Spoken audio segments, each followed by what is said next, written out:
느헤미야 제8장 1절로 18절 말씀을 천천히 합독하시겠습니다. 시작. 이스라엘 자손이 자기들의 성읍에 거주하였더니 일곱째 달에 이르러 모든 백성이 일제히 수문 앞 광장에 모여 학사 에스라에게 여호와께서 이스라엘에게 명령하신 모세의 율법책을 가져오기를 청하매 일곱째 달 초하루에 제사장 에스라가 율법책을 가지고 회중 앞 곧 남자나 여자나 알아들을 만한 모든 사람 앞에 이르러 수문 앞 광장에서 새벽부터 종호까지 남자나 여자나 알아들을 만한 모든 사람 앞에서 읽음에 뭇 백성이 그 율법책에 귀를 기울였는데 그때 학사 에스라가 특별히 지은 나무 강단에 서고 그의 곁 오른쪽에 선자는 마띠다와 스마와 아나야와 우리아와 힐기야와 마아세하여 그의 왼쪽에 선자는 부다야와 미사엘과 말기수 하숨과 하스밧다나와 스가랴와 무슬람이라. 에스라가 모든 백성 위에 서서 그들을 목전에 책을 펴니 책을 펼 때에 모든 백성이 일어서니라. 에스라가 위대하신 하나님 여호와를 송축하며 모든 백성이 손을 들고 아멘 아멘 하고 응답하고 몸을 굽혀 얼굴을 땅에 대고 여호와께 경배하니라. 예수아와 바니와 세레바와 야민과 악국과 사부대와 호사랴와 마아세야와 그라다와 아사랴와 요사벳과 하난과 블라와와 레위 사람들은 백성이 제자리에 서 있는 동안 그들에게 율법을 깨닫게 하였는데 하나님의 율법책을 낭독하고 그 뜻을 해석하여 백성에게 그 낭독한 것을 다 깨닫게 하니 백성이 율법의 말씀을 듣고 다 우는지라. 총독 느헤미야와 제사장 겸 학사 에스라와 백성을 가르치는 레위 사람들이 모든 백성에게 이르기를 오늘은 너희 하나님 여호와의 성일이니 슬퍼하지 말며 울지 말라 하고 느헤미야가 또 그들에게 이르기를 너희는 가서 살찐 것을 먹고 단 것을 마시되 준비하지 못한 자에게는 나누어 주라. 이날은 우리 주의 성일이니 근심하지 말라. 여호와로 인하여 기뻐하는 것이 너희의 힘이니라 하고 레위 사람들도 모든 백성을 정숙하게 하여 이르기를 오늘은 성일이니 마땅히 조용하고 근심하지 말라 하니 모든 백성이 곧 가서 먹고 마시며 나누어 주고 크게 즐거워하니 이는 그들이 그 읽어 들려준 말을 밝히 알미라. 그 이튿날 뭇 백성의 족장들과 제사장들과 레위 사람들이 율법의 말씀을 밝히 알고자 하여 학사 에스라에게 모여서 율법에 기록된 바를 본즉 여호와께서 모세를 통하여 말씀하시기를 이스라엘 자손은 일곱째 달 절기에 초막에 거할지니라 하였고 또 일렀으되 모든 성읍과 예루살렘에 공포하여 이르기를 너희는 산에 가서 감람나무 가지와 들가지 감람나무 가지와 화석류나무 가지와 종려나무 가지와 기타 무성한 나무 가지를 가져다가 기록한 바를 따라 초막을 지으라 하라 하신지라. 백성이 이에 나가서 나뭇가지를 가져다가 혹은 지붕 위에 혹은 뜰 안에 혹은 하나님의 전뜰에 혹은 수문 광장에 혹은 에브라임 문 광장에 초막을 짓되 사로잡혔다가 돌아온 회중이 다 초막을 짓고 그 안에 거하니 눈의 아들 여호수아 때로부터 그날까지 이스라엘 자손이 이같이 행한 일이 없었으므로 이에 크게 기뻐하며 에스라는 첫날부터 끝날까지 날마다 하나님의 율법책을 낭독하고 무리가 이랫동안 절기를 지키고 여덟째 날의 규례를 따라 성회를 열었느니라. 아멘.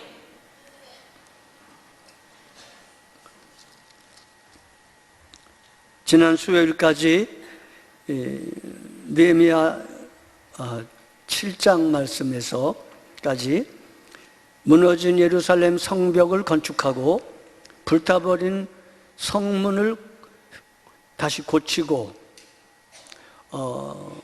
성벽 회복의 역사를 말씀을 나눴습니다. 52일 만에 속전속결로 하나님의 종 느헤미야로 통하여서 하나님이 이제 예루살렘 성이 성벽이 있고 문이 있고 빗장을 지을 수 있는 견고한 성이 되었습니다. 이제 성벽과 성문을 고친 다음에 보다 더 중요한 무너진 신앙을 건축할 때입니다. 느헤미야는 토목공사 때문에 예루살렘에 온 게 아닙니다. 그 성벽 공사는 이제 그 안에서 이루어질 영적 부흥, 무너진 신앙을 회복시키는 일의 준비 과정일 뿐입니다. 그래서 본문에 비로소 수문 앞 광장의 영적 대부흥의 역사가 기록됩니다. 성경에 나오는 부흥의 역사들이 많은데 그 중에 대표적인 것은 사무엘상 7장에 사무엘이 주도하고 있는 미스바 부흥이 있었습니다. 기도를 중심으로 부흥이 일어났습니다. 오늘 본문의 느헤미야 8장의 수문 앞 광장의 부흥도 놀라운 부흥인데 특별히 말씀을 통해서 부흥이 일어났습니다. 신약의 사도행전 2장에 예루살렘 오순절날에 성령에 충만하게 임하는 오순절 부흥의 역사가 일어났습니다. 성령으로 말미암는 부흥입니다. 우리가 오늘 그 중에 느헤미야 8장의 수문 앞 광장의 부흥의 말씀을 나눌 때 여러분의 마음이 뜨거워지고 여러분의 심령과 가정과 우리 교회 안에도 이 민족 안에도 이와 같은 놀라운 부흥과 회복의 역사가 일어날 수 있기를 바랍니다. 이 부흥의 주도자이신 분은 하나님이십니다. 1절 이하에 보면 하나님이 백성들을 이끌어 광장에 모이게 한 것으로 되어져 있습니다. 모든 백성이 한꺼번에 수문 앞 광장에 모였다. 그들은 학사 에스라에게 주님께서 이스라엘에게 명하신 모세의 율법책을 가져오라고 청하였다. 이 백성이 자발적으로 모였습니다. 어떻게? 하나님이 약 5만 명의 1차, 2차, 3차 포로 기간에 남아있는 사람들과 그 후손들을 사모하는 마음을 가지고 하나님의 말씀을 사모하는 마음을 가지고 모여서 수문 앞 광장에 모여서 에스라에게 말하기를 모세의 율법책을 가지고 와서 우리에게 들려달라고 간청하게 되었습니다. 이 일곱째 달은 오늘로 말하면 정월입니다. 우리 달력으로 정월이고 저월 초하루, 일곱째 달 초하루가 나팔절이고 일곱째 달 10일이 대속죄일이고 15일부터 한 주간이 초막절입니다. 그러니까 이 일곱째 달은 즉 정월은 굉장히 거룩한 달입니다. 나팔절 그리고 대속죄일, 초막절이 끼어있는 아주 귀중한 달이었습니다. 그래서 2절에 보면 여러분 2절 보시기 바랍니다. 일곱째 달 초하루에 에스라 제사장은 율법책을 가지고 회중 앞에 나왔다. 거기에는 남자든 여자든 알아들을 만한 사람은 모두 나와 있었다. 이 부흥은 말씀으로 회복이 되는 부흥인데 하나님으로 말미암는 부흥인데 하나님이 자기 백성들을 모았고 사모하는 마음을 주셨는데 남자든 여자든 알아들을 만한 사람은 다 나왔습니다. 다 나왔습니다. 수문 앞 광장의 부흥은 말씀 회복의 부흥입니다.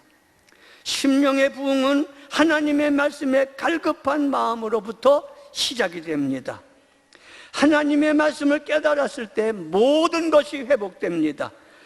무너진 교회가 회복되며 가정이 회복되고 직장이 회복되고 일상의 모든 삶과 그 깨어진 관계들이 다 회복됩니다. 하나님의 말씀이 회복되면 다 회복됩니다. 얼마나 하나님의 말씀을 공급받고 있으십니까? 밥을 먹었다 그러면 밥을 하나 먹어도 밥 먹은 겁니다. 여러분 밥을 하나 잡수십니까? 혹은 2개 잡수십니까? 여러분 그래서는 굶어 죽습니다. 여러분의 신앙이 주일날 시간에 딱 한 번 나오는 신앙이라면 여러분 죄송하지만 여러분 이미 영적인 기아선상에 놓여 있는 상태입니다. 하나님의 말씀을 얼마나 갈망하고 계십니까? 영의 양식으로 얼마나 갈망하고 있습니까? 저는 친구 목사님 사모님이 지난 주간에 여행을 멀리 갔다고 그래서 제가 혼자 호랩이 됐을 때 와서 밥 사준 분이걸랑요. 근데 전화 왔어요. 나 호랩이다 그러길래 내가 냉면 사줄게 그러고 다른 목사님과 함께 냉면을 사주면서 배고픈 배를 달래주었습니다. 저는 그 냉면을 먹으면서 제가 산 겁니다. 너무 기뻤습니다. 냉면 맛이 좋아서 기쁜 게 아니라 함께 사주고 얻어먹고 옷 사주고 함께 대화를 나누고 함께 밥을 먹을 사람이 있다는 게 그렇게 고마웠습니다. 여러분, 하나님의 말씀이 깨달아지면 하나님을 알게 되고 하나님의 은혜를 알게 되면 일상의 모든 삶 속에서 감사가 넘치게 됩니다. 2절로 3절에 보면 남자와 여자와 알아들을 만한 모든 사람이 모여서 하나님의 말씀을 들었다 합니다. 오순절 부흥 때도 모든 육체에 성령을 부어주었다 했습니다. 저는 가끔 이런 상상을 합니다. 계단에 내려가다가 이수하고 노아 같은 애들을 만나면 제가 머리를 쓰다듬으면서 이수야, 노아야, 예배 드렸냐? 재미났어? 하고 물으면 그 녀석들이 눈가를 똑바로 뜨고 나한테 목사님, 재미라니요? 성령 받았습니다. 그런 걸 상상하면서 괜히 웃습니다. 여러분, 이건 불가능한 일이 아닙니다. 남자나 여자나 말씀을 알아들을 만한 모든 사람이 새벽부터 12시까지 서서 말씀을 들었습니다. 말씀 회복의 역사는 놀라운 겁니다. 여러분의 자녀들이 어렸을 때에 다른 것이 거기 쌓이기 전에 하나님의 말씀을 집어넣어주면 평생 갑니다. 여러분, 제가 첫째 딸이 초등학교 몇 학년 때인지 한 3, 4학년쯤 될 건데 그때 제가 윤석전 목사님을 몇 년 따라다녔습니다. 그 기도 많이 하는 목사님. 그래서 여름 수련회 때 그때 이제 거기 보냈습니다. 애들이 초등학생들이 새까맣게 모여 있었는데 근데 이제 저도 참여했죠. 근데 그 목사님이 쫙 보시더니 나하고 눈 마주쳐으로 마주치더니 방언하는 애 손 들어봐 그러니까 쫙 쏘는데 우리 딸 지은이도 손을 들더라고요. 누가 나와봐 그러니까요 우리 딸이 벌떡 오고 나오는 거예요. 여러 사람 중에서 용기가 있더라고. 그 딸이 나온 거야. 날아서 딱 앉혀놓고 해봐 그러니까 확 방언을 하는 거예요. 그 수천 명 앞에서. 그때 이 목사님이 통역해 주는 거예요. 제가 그때 깨달은 거는 초등학생도 방언할 수 있고 초등학생도 은혜 받을 수 있어요. 아멘 하세요. 여러분의 자녀들이 여러분 스스로 너무 어리다 그러고 어려운 말씀은 안 된다 그러고 아니요, 어린아이도 성령 받을 수 있고 어린아이도 방언할 수 있고 어린아이도 말씀을 알아들을 수 있습니다. 그래. 하나님의 말씀이 가야 하나님의 말씀이 깨달아야져요. 모든 게 살아납니다. 내 안에 무너졌던 모든 것들이 살아납니다. 내 안에 죽어가던 모든 것들이 말씀이 깨달아지면 살아납니다. 골로새서 1장 6절에 너희에게 임한 복음의 말씀을 너희가 들었나니 너희가 그 말씀을 깨달은 참으로 깨달은 날부터 너희 중에 열매 맺어 자라는도다. 하나님의 말씀을 깨달은 때부터 자라나요. 하나님의 나라 백성은 하나님의 말씀 안에서 자신이 누구인가 정체성을 알게 되고 자신의 인생의 사명이 뭔지를 깨닫게 되며 무엇이 가치 있는 것이고 무엇이 복이라고 하는 사실을 말씀을 통해서 방향을 제시받게 됩니다. 어렸을 때부터. 여러분의 심령에, 여러분의 가정에, 여러분의 자녀들에게 말씀 회복의 부흥이 있기를 축복합니다. 또한 수문앞 광장의 부흥은 예배 회복의 부흥입니다. 5절, 6절을 같이 읽어보겠습니다. 여러분 같이 읽습니다. 5절, 6절. 찾으셨습니까? 읽습니다. 시작. 에스라가 모든 백성 위에 서서 그들 목전에서 책을 펴니 책을 펼 때에 모든 백성이 일어서니라. 에스라가 위대하신 하나님 여호와를 송축하며 모든 백성이 손을 들고 아멘 아멘 하고 응답하고 몸을 굽혀 얼굴을 땅에 대고 여호와께 경배하니라. 어떤 느낌이 들었을까? 에스라가 나무로 만든 강대상에 서서 그 수만 명이 모인 겁니다. 1차, 2차, 3차 포로 귀한 자들과 그 후손들이 쫙 모였습니다. 절기를 맞이하여 다 모였습니다. 에스라가 이렇게 했습니다. 여호와 하나님을 송축하십시다. 하나님을 송축하라. 그러니까 백성들이 말씀을 펼 때 일어나서 백성들이 에스라가 송축할 때 손을 들고 아멘 아멘 하면서 머리를 땅에 댔도록 엎드려 경배했습니다. 머리를 땅에 대서 절하라고 하는 거는 못하겠고 손 들고 아멘을 할 수 있을 것 같아요. 그때 기분이 어땠는가? 자, 한번 해볼까요? 여호와 하나님을 송축하라. 아멘 아멘 2번 그렇게 했을 것 같아요. 그리고 너무나 감격이 돼가지고 하나님 앞에 얼굴을 땅에 대고 절했어요. 경배했어요.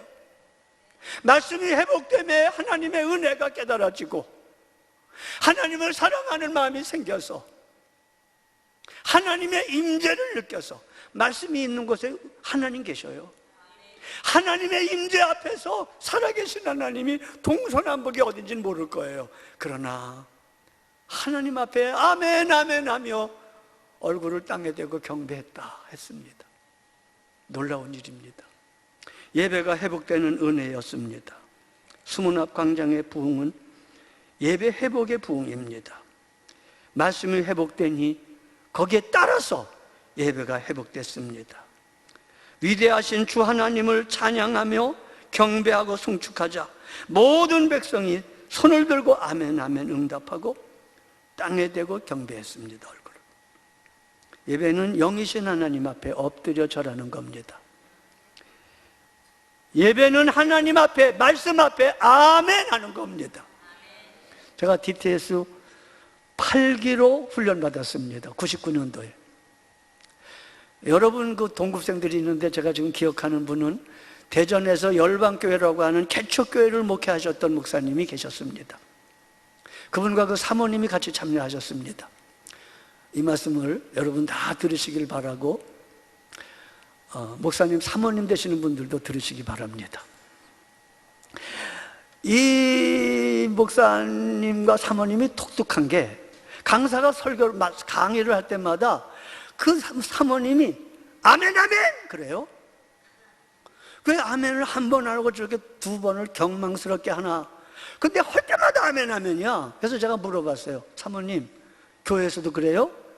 아, 교회에서도 그러죠. 우리 사랑하는 남편님이 설교하면 모든 교인이 한 번도 안 할지라도 자기는 아멘 아멘 그런데요. 근데 몇 년이 안 돼가지고 얼마나 부한지 알아요?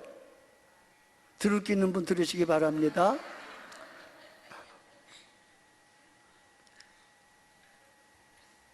늦지 않았어요. 이제라도 사모님 아멘 아멘 하세요.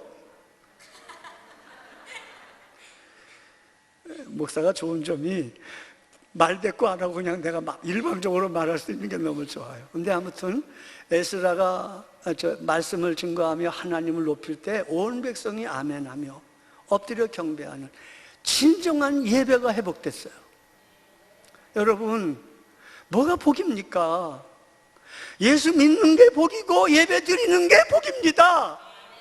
내가 예배 드리니까 복 주세요, 예수 믿었으니까 복 주세요, 그것도 물론 맞죠. 그러나 정말 중요한 것은 내가 믿어 하나님의 자녀가 된 게 이미 복이고 하나님의 전에 나와서 예배하는 게 이미 복이에요. 예배가 복입니다.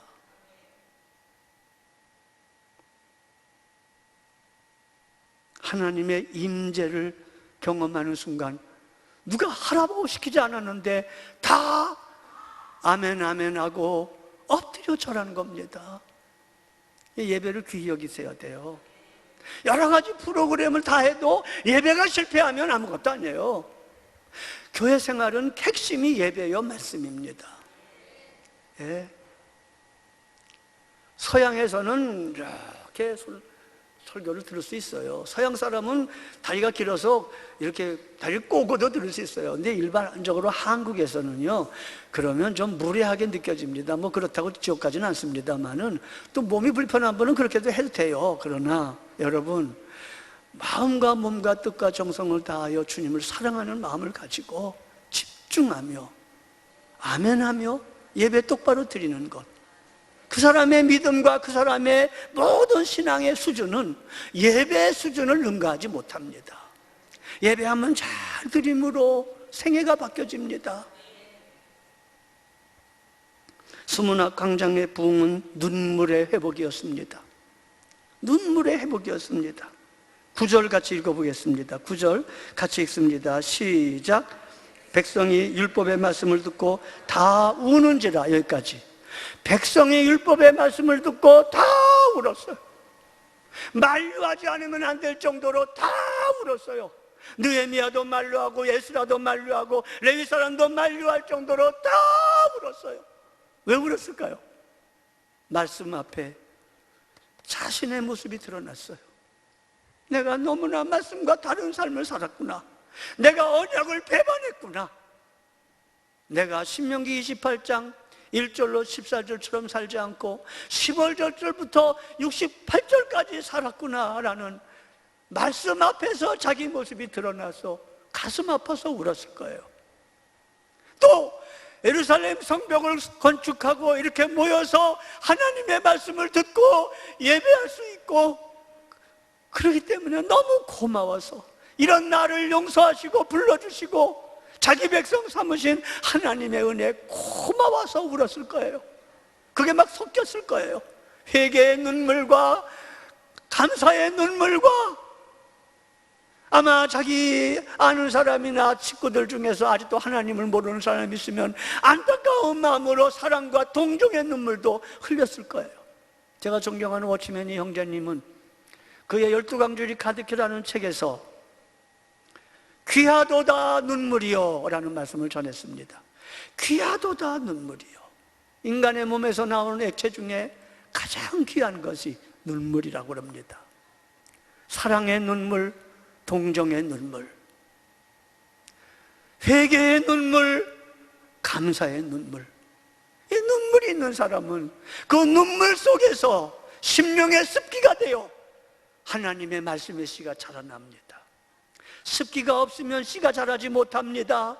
하나님의 말씀 씨앗은 심령의 습기, 눈물이라고 하는 심령의 습기를 통하여 무럭무럭 자라나게 됩니다.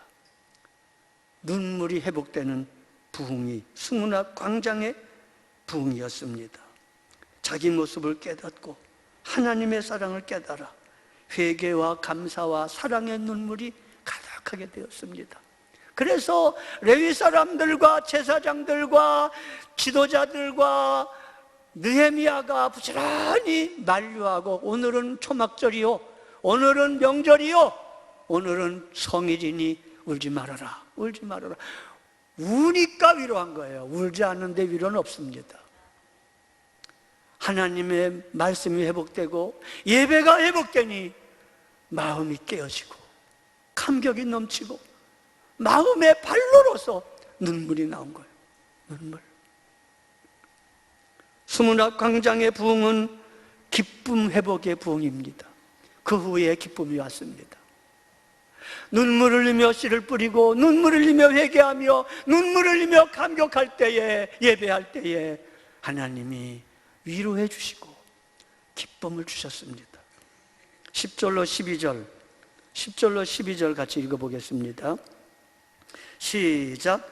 느헤미야가 또 그들에게 이르기를 너희는 가서 살찐 것을 먹고 단 것을 마시라.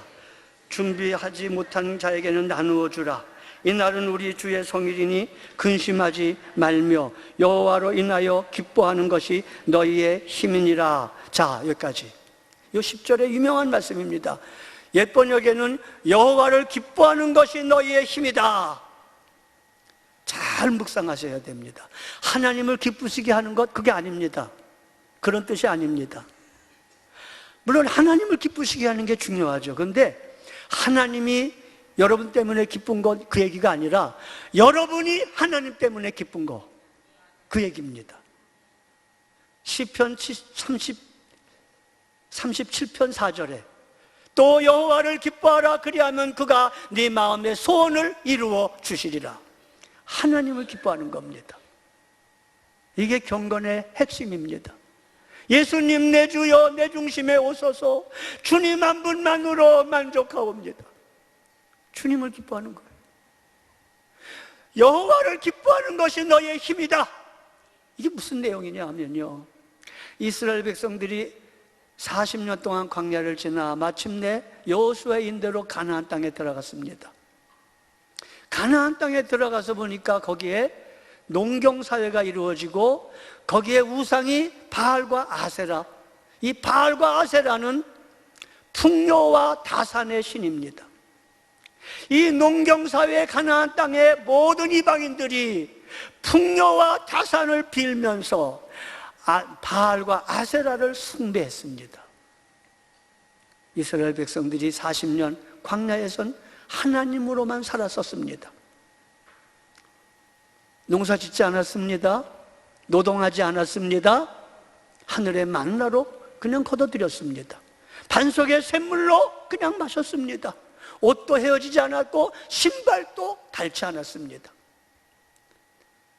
만나와 메추라기로 먹이시고 입히시고 아무 부족이 없어서 계획을 세우고 설계도를 꾸미고 무슨 인생의 지도를 따라 움직이지 않았습니다. 그냥 해막을 바라보며 하나님의 구름 기둥이 떠오르면 가고 머물면 서고, 그게 다였습니다. 아무것도 할 것 없이 하나님만 바라보고 살았습니다. 그런데 그들이 가나안에 가니까 풍요와 다산의 신 그 영향을 받아 저들이 풍요와 다산의 신을 섬기기 시작했습니다. 하나님이 지금 그렇게 말씀하는 겁니다. 너희가 나만을 기뻐해라. 여호와를 기뻐하는 것이 너희의 힘이고 너희의 복이고 너희의 소망이고 너희의 전부다. 하나님을 기뻐하십니까, 여러분? 입에 침 마르고 하시죠? 침 바르고 마르게 아니라.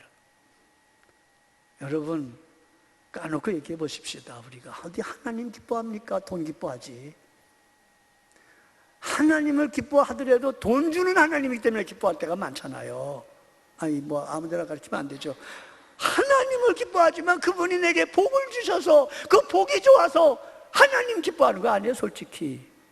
까놓고. 이거 오늘 하나님이 말씀하고 싶은 겁니다. 여러분의 기쁨이 하나님이 되시기를 바랍니다.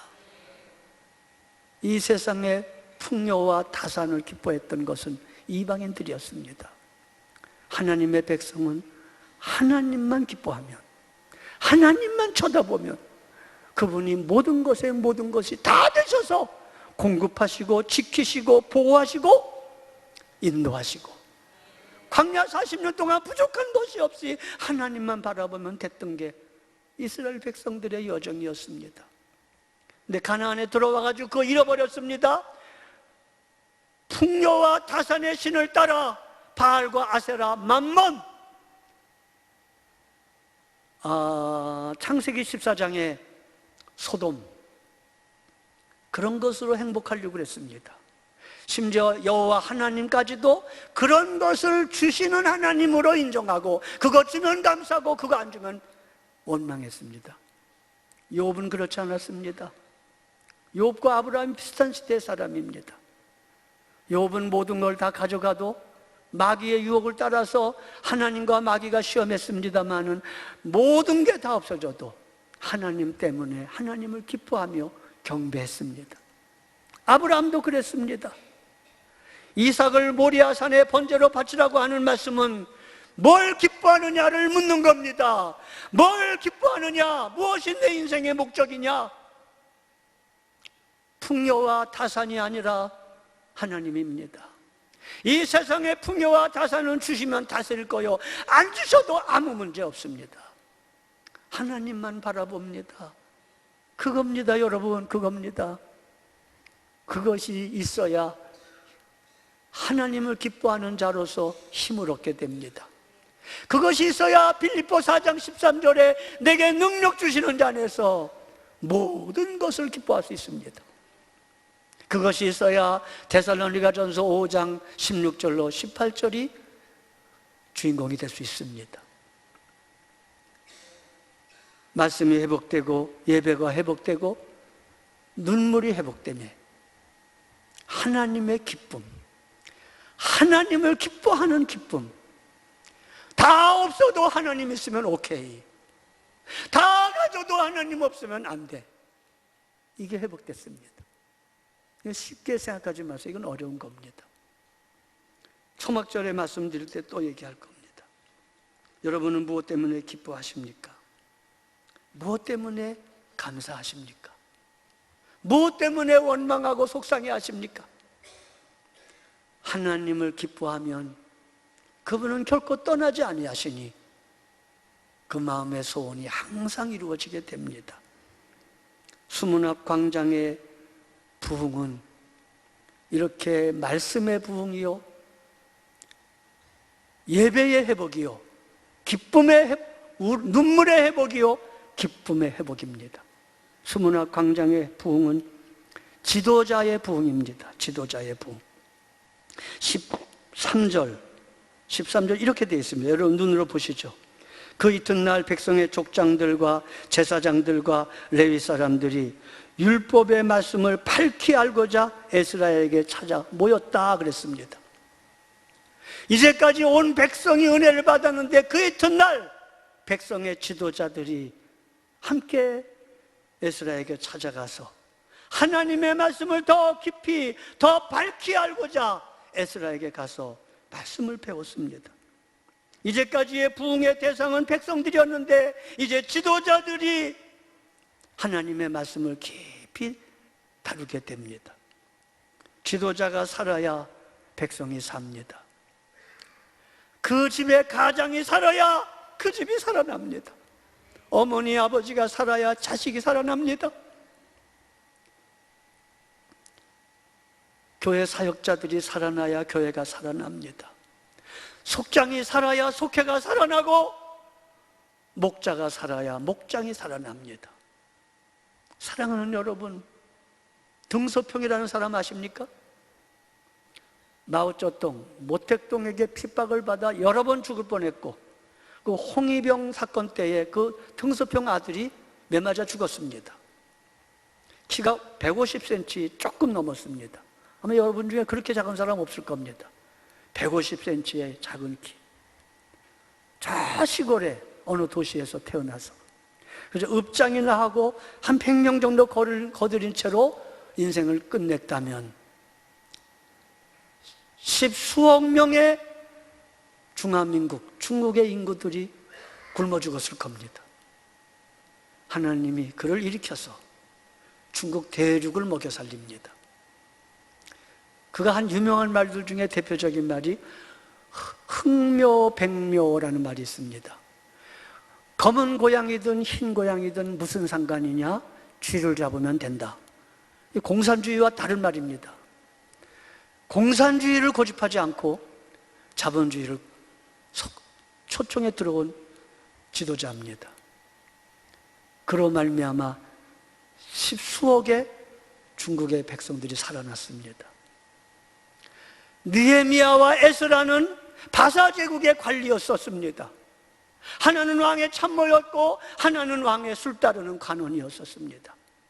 그거 하다가 평생 쫑났으면 개인의 영달은 있었을지 모르지만 민족에게는 아무런 흔적을 남길 수 없었을 겁니다. 그러나 그분들이 하나님의 뜻을 따라 하나님의 비전을 가지고 자기 비전을 삼아 하나님의 꿈으로 자기 꿈이 커졌을 때에 고난의 세월을 무릅쓰고 고국으로 돌아와 민족 중흥, 민족 부흥의 지도자들이 되었고 그 많은 지도자들이 함께 회개하며 자기의 역할을 감당하게 될 때 에스라, 느헤미야의 부흥운동이 일어나게 된 것입니다. 사랑하는 여러분, 바사 제국의 관리로 만족하시렵니까? 이 세상의 어떤 가나안과 같은 풍요와 타산으로 인생을 끝내고 싶으십니까? 아니요. 하나님의 거룩한 세대를 연결하는 하나님의 사명자, 하나님의 백성의 정체성, 하나님의 백성의 사명을 가지고 믿음으로 자녀를 양육하지 않으시렵니까? 여러분의 자녀들을 수련회 보내는 일들, 여러분의 자녀들을 여러분의 집안에서 여러분의 무릎에 앉혀서 때로는 때려서라도, 때로는 좋은 보상을 줘가면서라도 하나님의 말씀을 가르치고 예배를 가르치고 하나님의 놀라운 은혜를 깨닫게 할 때에 여러분은 인생의 말년에 그 모든 보상을 받게 될 것입니다. 이 일을 등한히 한다면 여러분은 미안하지만 인생의 말년에 자녀의 무시무시한 보복을 받게 될 겁니다. 여러분 기도하셔야 됩니다. 하나님, 제가 이 집안의 아버지입니다. 하나님, 제가 어머니입니다. 하나님, 제가 우리 속회의 속장입니다. 제가 목자입니다. 제가 장로입니다. 제가 목사입니다. 어떻게 하면 좋겠습니까? 하나님 앞에 은혜를 구하시면서 여러분의 책임진 부분을 감당하셔야 부흥이 일어납니다. 지도자의 부흥이 일어나야 나라가 살고 가정이 살고 교회가 살아납니다. 핑계대지 마시고 피하지 마세요. 그냥 간 믿는 사람은 이런저런 핑계를 댈 수 있어요. 그러나 여러 사람의 지도자로 모든 사람이 바라보는 자리에 있는 사람은 핑계하면 안 됩니다. 결사적으로 자기의 자리를 지켜야 되는 것입니다. 마지막 수문앞 광장의 부흥은 초막절 회복의 부흥입니다. 초막절 회복의 부흥. 아까 말하다 말았죠. 광야에서는 하나님만 보고 살았습니다. 하나님 따라가면 됐습니다. 노동이 필요 없고 농사가 필요 없고 그냥 하나님만 따라가면 됐습니다. 하나님 한 분으로 그냥 만족이었습니다. 그래서 에레미야 2장 2절에 보면 이렇게 말씀하셨습니다. 내가 너희를 위하여 청년의 때의 인애와 내 신혼 때의 사랑을 기억하노니 곧 씨 뿌리지 못하는 땅 그 광야에서 나를 따랐음이라. 씨 뿌리지 못하는 광야에서 씨 심지 않아도 농사 짓지 않아도 내가 먹였기 때문에, 내가 물을 주었기 때문에, 내가 구름기둥 불기둥으로 인도했기 때문에 나만 있으면 됐던 그때가 광야였다. 그때가 그립다. 그때를 기억한다. 그래서 초막절입니다. 그래서 초막절입니다. 여호수아 이후로 초막절을 안 지켰던 거예요. 본문에 보니까. 그래서 지도자들이 모여가지고 말씀을 깊이 연구하는 중에 그때가 필요하구나. 그 초막절을 지어서 초막에 살던 때를 기억해야 되겠구나. 초막에 살던 때가 언제라고요? 어느 때라고요? 하나님 한 분만 바라봤던 때, 하나님 한 분만 기뻐하고 하나님 한 분만 만족하며 하나님 한 분만 소망하며 의지했던 때, 첫사랑의 때, 청년의 때, 소년 때의 우정과 결혼 때의 사랑의 때, 그때를 경험하려고, 그때를 추억하려고 멀쩡한 집을 놔두고 산에 올라가서 여러 가지 무성한 나무를 가져다가 옥상에다, 마당에다, 수문학 광장에다, 여러 광장에다가 초막을 짓고 거기서 일주일을 사는 겁니다. 괜히 고생하는 게 아니라 그때를 기억하는 겁니다. 하나님 한 분으로 살았던 때, 풍요와 타산의 신이 없어 바알과 아세라 만몬이 없어도 넉넉히 살았던 때, 그때를 생각하며 그때를 기억하며 거룩한 결심을 하는 겁니다. 주여, 나는 바알과 아세라로 살지 않겠습니다. 세상의 욕심으로 살지 않겠습니다. 아브라함이 독자 이삭을 바치는 게 바로 이것이었습니다. 누가 탕자입니까? 집안에 있든 집 바깥으로 나갔든 간에 아버지가 불편한 사람이 탕자입니다. 네? 아버지를 기뻐하지 아니하고 아버지의 재산만 기뻐했잖아요, 탕자가. 그래서 아버지한테는 떠나고 돈은 갖고 가고 싶은 거예요. 그게 탕자입니다. 집안의 마다들도 마찬가지입니다. 아버지 좋아하지 않고 자기 재산 축날까 봐 화가 났던 사람입니다. 누가 탕자입니까? 하나님만 기뻐하지 않고 하나님 목적하지 않고 하나님 아닌 가나안의 풍요와 타산의 신, 이 세상적인 가치관을 따라서 하나님을 믿는 거예요. 하나님을 믿는데 세상적인 걸 주시는 하나님으로 기대하고 믿는 거예요. 그게 우상숭배입니다. 여러분, 헤로드 왕은 46년 동안이나 성전을 건축했습니다. 하나님 위해서 진 거 아닙니다. 저 이두메 사람, 에돔 사람 헤로드 왕이 이스라엘 민족의 환심을 살려고 천천히 오랫동안 성전을 건축했지만 하나님 가까이 하는 마음, 하나님 사랑하는 마음, 하나님 기뻐하는 마음 없이도 46년 동안이나 성전을 지을 수 있었습니다. 여러분과 저의 종교생활, 예배생활이 아무리 번지를 해도 여러분과 제 마음속에 하나님 한 분으로 만족이 없다면 그건 헤롯 성전을 짓는 겁니다. 누가 탕자입니까? 누가 헤롯입니까? 여러분은 누굽니까? 풍요와 타산의 노예가 되고 있습니까? 하나님만 바라고 살고 있습니까? 물어보셔야 됩니다.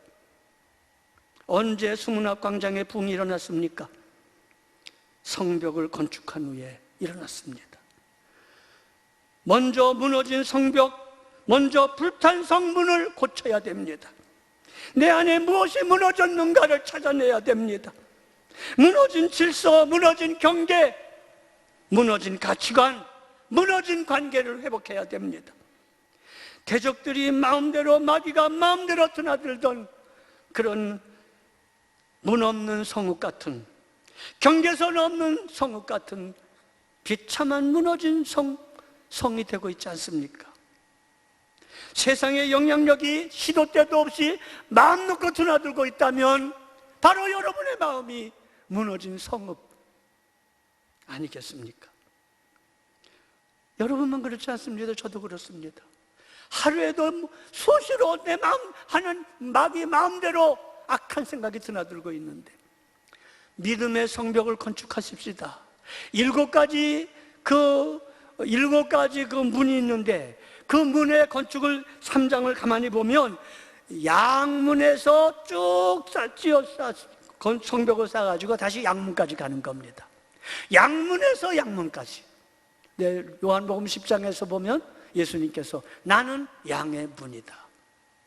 여러분의 마음과 여러분의 생각과 여러분의 생애를 예수 그리스도에게서부터 예수 그리스도로 완전히 둘러싸서 예수가 파수꾼이 되고 예수가 소문장이 되시고 예수가 주인 되시고 예수가 전부가 되는 인생으로 구축하시기를 축복합니다. 수문학 광장이 어디여야 합니까? 내 삶의 자리가 수문학 광장이어야 합니다. 여러분의 가족이 수문학 광장이 되어야 됩니다. 우리 속에 성령이 계십니다. 우리는 예수 그리스도의 몸이며 성령의 전이며 하나님의 집입니다. 말씀이 내 속에 역사하고 있고 성령이 역사하고 있습니다. 세상의 영향력이 들어오지 못하도록 끊임없이 말씀으로, 끊임없이 성령 안에서 마음과 생각을 주 앞에 드리십시다. 우리 안에 성령이 행하시고 계십니다. 너희 안에 행하시는 이는 성령이시라고 말씀하십니다. 그러므로 우리 늘 기도하십시다. 주의 영광 가득한 새날을 주옵소서, 부흥을 주옵소서. 일어나시겠습니다. 기도하시겠습니다. 고마우신 아버지 하나님, 느헤미야가 성벽을 건축한 후에 느헤미야와 에스라의 주도하에 내면적인 부흥운동이 일어났습니다. 수문앞 광장의 부흥이 일어났습니다. 하나님 사모합니다. 우리들에게도 이 부흥을 허락하여 주옵소서. 말씀이 회복이 되는 부흥을 주옵소서. 예배가 회복되는 부흥을 주옵소서. 눈물이 회복되는 부흥을 주옵소서. 아버지 하나님, 정말 아버지 하나님 기쁨이 회복되는 부흥을 주옵시며 지도자들부터 먼저 회복되게 하옵소서. 초목절이 회복되게 하옵소서. 하나님 한 분으로 만족한 거룩한 회복이 일어나게 하옵소서. 우리 구주 예수 그리스도의 대속하신 은혜와 하나님 아버지의 사랑하심과 주 성령님의 교통하심이 모든 분에게 함께 하시기를 축원하옵나이다. 아멘.